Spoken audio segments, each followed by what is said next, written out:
Hi అండి. Mutton curry ఇలా వండితే చాలా అంటే చాలా టేస్ట్ బాగుంటుందండి. చక్కగా ఉప్పు కారం పట్టి ముక్క కూడా చాలా సాఫ్ట్గా ఉడుకుతుందన్నమాట. చూసారు ఎంత బాగుందో, చాలా బాగుంటుంది. టేస్ట్ కూడా వచ్చేసి మనం మటన్ వండితే అసలు ఉడకదు కదా, గట్టిగా ఉంటుంది వండేసిన తర్వాత. అలా కాకుండా చాలా టేస్ట్గా చాలా సాఫ్ట్గా ఉండాలంటే మటన్ కర్రీ అయితే ఇలా అయితే చెయ్యాలి. చాలా బాగుంటుంది, మీకు కూడా బాగా నచ్చేస్తుంది. ఇది ఎలా చేశాను ఏంటన్నది వీడియోలోకి వెళ్ళిపోదాం. ఇక్కడ ముందుగా వచ్చేసి నేనైతే కేజీ మటన్ అయితే తీసుకున్నాను. దీన్ని వచ్చేసి ఇంక ఉప్పు, పసుపు, నిమ్మరసం వేసేసి చక్కగా కలిపేసి బాగా శుభ్రంగా కడిగి 2-3 సార్లు అయితే కడిగి తెచ్చేసుకున్నాను అనమాట. ఇప్పుడు అందులో వచ్చేసి కొంచెం పసుపు, కూరకు సరిపడా సాల్ట్, అలాగే కారం, కొంచెం అల్లం వెల్లుల్లి పేస్ట్ కూడా వేసేసుకోవాలి. అంటే కేజీకి ఎంత సరిపోతుందో అంత. నేను ఒక 2-3 టేబుల్ స్పూన్లు అయితే అల్లం వెల్లుల్లి పేస్ట్ వేసాను. కారం కూడా మనం తినేదాన్ని బట్టి అయితే వేసుకోవాలి. ఇవన్నీ వేసుకున్న తర్వాత ఇంకా అందులో వచ్చేసి ఇంకా పెరుగు కూడా వేసుకోవాలి. అలాగే కొంచెం ఆయిల్ కూడా వేసేసుకుని మొత్తం అంతా చక్కగా బాగా కలిసేటట్టు అయితే కలిపేసుకుని ఒక అరగంట పాటు మనం పక్కన పెట్టేసుకోవాలి. ముందు ఇది పక్కన పెట్టేసుకుని మిగతా అన్నీ రెడీ చేసుకున్నప్పటికీ మనకి ఎలాగ టైం అవుతుంది కనుక ఒక పావుగంట లేదంటే ఒక అరగంట అలా పక్కన పెట్టేసేయండి. ఇప్పుడు ఇవన్నీ బాగా కలిసేటట్టు అయితే కలిపేసుకోవాలి. ఇలా కలపడం వల్ల, ఇలా కలుపుకొని పెట్టుకోవడం వల్ల ఏంటంటే మటన్ చాలా సాఫ్ట్గా ఉడుకుతుంది. అలాగే చక్కగా ముక్కలుగా ఉప్పు కూడా పట్టి చాలా టేస్ట్ బాగుంటుంది అన్నమాట.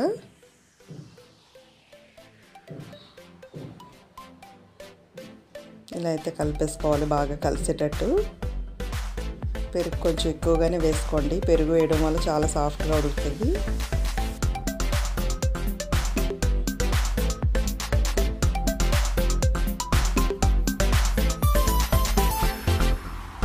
ఇలా కలిపేసుకుని అయితే ఇంక పక్కన పెట్టేసుకోవాలి. ఇంకా మటన్కి వచ్చేసి ఇంక మసాలా అయితే రెడీ చేసుకున్నాం.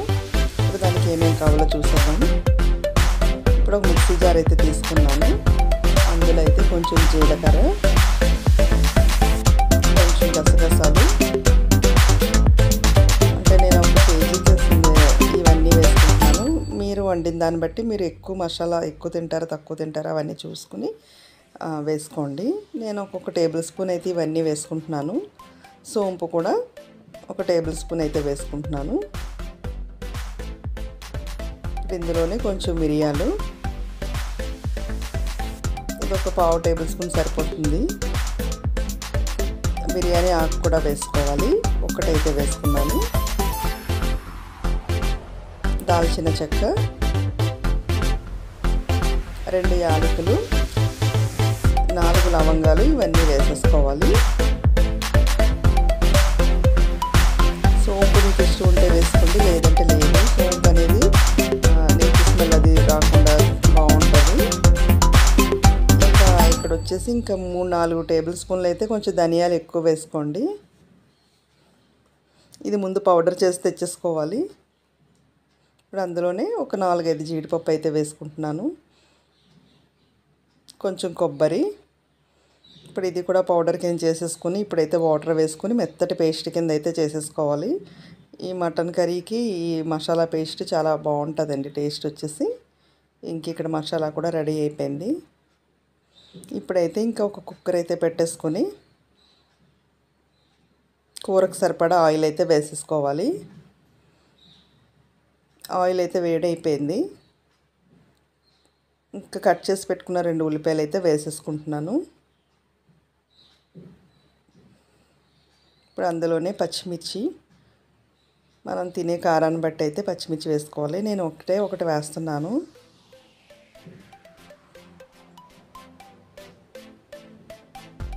ఇప్పుడు అందులోనే కరివేపాకు కూడా వేసేసుకోవాలి. ఇప్పుడు ఇది పచ్చివాసన పోయేంత వరకు వేయించుకోవాలి.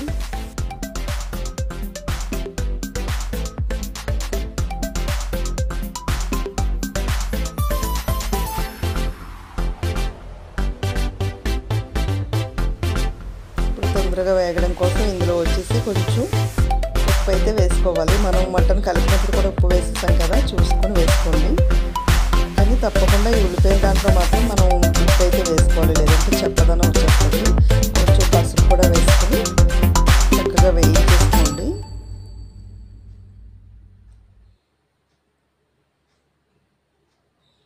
మనం మటను అది మాంసం కలిపి అక్కడ పెట్టాం కదా, అందులో వేసాం కదా, ఇందులో అక్కర్లేదని అనుకోద్ది, ఇందులో కూడా వేయాలి. అలాగే ఇప్పుడు అల్లం వెల్లుల్లి పేస్ట్ కూడా వేసుకోవాలి. ఈ పచ్చివాసన పోయేంత వరకు చక్కగా వేయించేసుకోవాలి.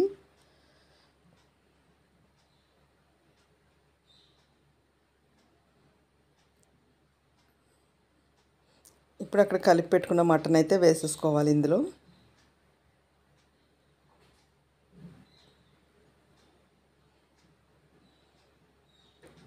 మనం పక్కన పెట్టి అరగంట అయితే అయిపోయింది. ఇప్పుడు ఇది బాగా కలిసేటట్టు అయితే బాగా కలిపేసుకోవాలి. మటన్లో వాటర్ అంతా బయటకు వచ్చే వరకు ఇలా చక్కగా కలిపేసుకోవాలి. అది హైలో పెట్టేసి ఉడికించుకోవాలన్నమాట. అడుగు పట్టకుండా మధ్య మధ్యలో మళ్ళీ సిమ్లో పెట్టండి, మళ్ళీ హైలో పెట్టి అలా అయితే చక్కగా ఉడికించాలి. అంటే కుక్కరే కదా అని ఇంక అన్నీ కలిపి పెట్టేసి కుక్కర్ పెట్టేసేయకూడదు. చాలాసేపు అయితే ఉడికించుకోవాలన్నమాట. అందులో ఉన్న వాటర్ అంతా బయటకు వచ్చేసే వరకు ఉడికించుకోవాలి. ఒకసారి ఇలా దగ్గరగా అయితే అయిపోవాలి. ఇంకా చాలా వరకు ఇంకా ఉడికిపోయింది మటన్ వచ్చేసి.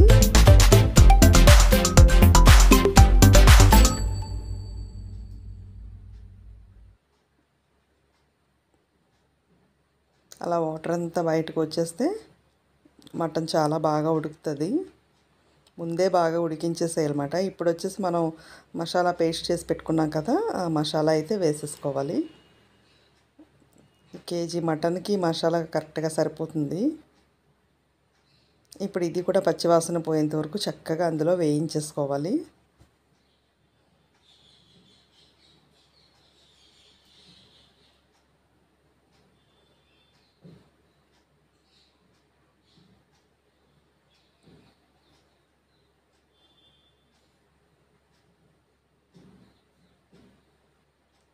ఇప్పుడు మసాలా పేస్ట్ కూడా చక్కగా వేగిపోయింది కదా, మనం ఒకసారి కారం ఉప్పు అన్నీ చూసుకొని ఇప్పుడు ఇందులో కొంచెం పుదీనా కొత్తిమీర అయితే వేసేసుకోవాలి. వేసుకుని ఒకసారి బాగా కలిపేసి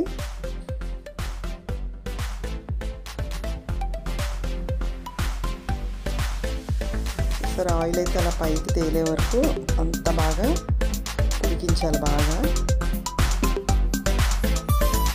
తర్వాతనే వాటర్ వేసి ఉడికించాలన్నమాట. ఇప్పుడు వచ్చేసి ఇంక ఇక్కడ ఉన్న కొంచెం మసాలా వాటర్ కూడా అందులో వేసేసుకోవాలి. ఇందాక కలిపి పెట్టాం కదా, అందులో వాటర్ కూడా ఆ మసాలా కూడా వేస్ట్ చేయకుండా అది కూడా వేసేసుకోవాలి. ఇంకే మిక్సీ జార్లో వేసింది కూడా వాటర్ వేసేసుకొని ఇప్పుడు చక్కగా కలిపేసుకోవాలి. ఉప్పు కారం అన్నీ ముందుగా చూసేసుకోండి. చూసేసి ఒకసారి వేసేసుకుంటే సరిపోతుంది. మటన్ కనుక కొంచెం వాటర్ ఎక్కువగానే వేసుకోవాలి.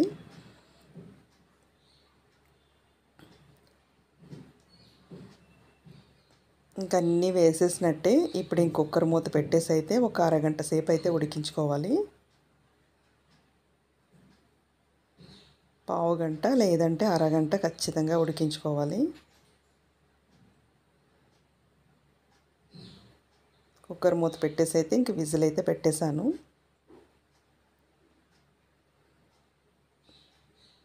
ఇంకా అరగంటకైతే ఇంకా మటన్ అయితే చక్కగా ఉడికిపోయింది. మటన్ ఏంటంటే కుక్కర్లో వేసినా కూడా అసలు ఉడకదు. ఇలా వండి చూడండి, చాలా సాఫ్ట్గా ఉడుకుతుంది, బాగుంటుంది. టేస్ట్ కూడా చాలా బాగుంటుంది అన్నమాట. మటన్కి చక్కగా ఉప్పు పట్టి చాలా టేస్ట్ ఉంటుంది. ఇది ఇంక రైస్కి చపాతీకి చాలా బాగుంటుందండి ఇలా కర్రీ. మీరు చూసుకోండి, గ్రేవీ ఎక్కువ కావాలంటే కొంచెం గ్రేవీగా ఉండగా స్టవ్ ఆఫ్ చేసుకోండి. లేదు ఇలా దగ్గరగా కావాలి కర్రీ అనుకుంటే ఇలా అయితే వండేసుకోండి. చాలా అంటే చాలా బాగుంటుంది. ఒకసారి ట్రై చేసి మీరు కూడా కామెంట్ పెట్టండి ఎలా వచ్చింది.